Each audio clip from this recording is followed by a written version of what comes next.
I didn't talk yet. I wasn't even talking yet. One of my mom's parents, Eileen, she bent down and she showed me this flower and she goes, "Flower," and I said, "Flower" back. That was my very first word. Everyone was like, "Wow, you said it." And then my very first word was not mama or papa or anything easy, it was flower. Tony Becker has always been fascinated with planting things. My parents always had a garden, as far as I can remember. I guess I watched them because I was about 6 or 7, and I guess I watched them plant. I went into the freezer and I grabbed me a bunch of beans. And I said, "These are seeds," or I guess I thought these are seeds. I planted them in my mom's house plants. And then, of course, they start growing. And my parents come up to me and they call me into the room where the house plants are. And my mom's going, "What is this, Anthony? What is this?" Because my mom's Hungarian, so she has that accent. And so I'm like thinking I did something wrong. "This is very good, Anthony. You like to plant?" And they produced several beans. And I remember my parents, taking them and giving me, here's what you grew.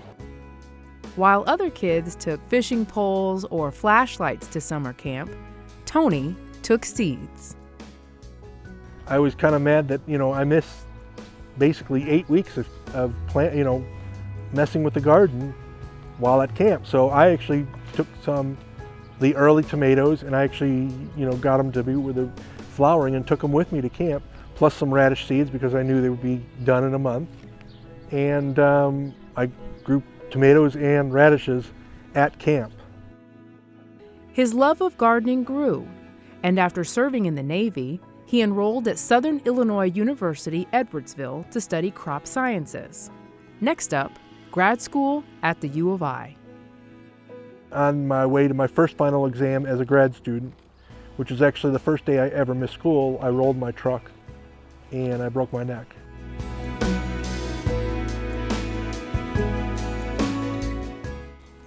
December 98.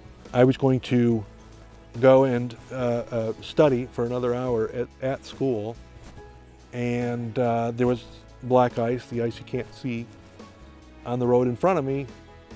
I couldn't see it because the sun was behind me. And the next thing I remember is about 2 weeks later, you're still kind of in the fog about what exactly happened. Tony was now a quadriplegic. It was weird. You have weird feelings when you're first aware. Everything's tingling a lot.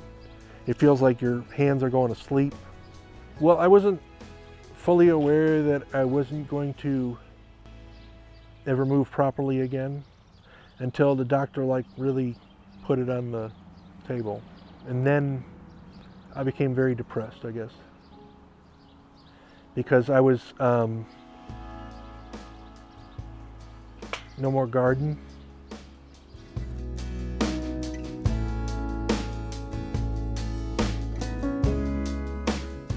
I've worked on my own car. I've replaced almost everything except for the motor and the transmission. And I started to realize I can't do any of that anymore. I also love to dance as well. So that was all gone. And so I was depressed for quite a while. After months of therapy and learning how to live life a different way, Tony returned to school, earned his PhD in bioinformatics, and then got back into the garden. But now I can take both hands, and if I'm really getting into stuff, I'm leaning down, and actually this is too short for this, but I'm leaning down and I'm really working into things. Most garden tools are made for a standing person. So for the past several years, Tony has been modifying the tools he buys and making his own. So some of the tools that I made just didn't work right, weren't very good, too bulky. The other thing is it's not, you'd think short tools would be better, but they're not. It's actually the longer tools that are better. The longer you can make it, and it has to be light, of course, if they're long, the better it is. You need a reach of at least a meter away from you in order to do any real significant gardening.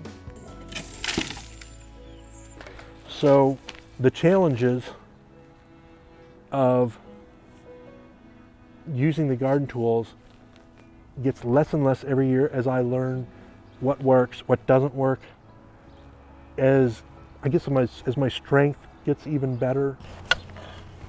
And it's that same strength that helped Tony find his way back to the garden.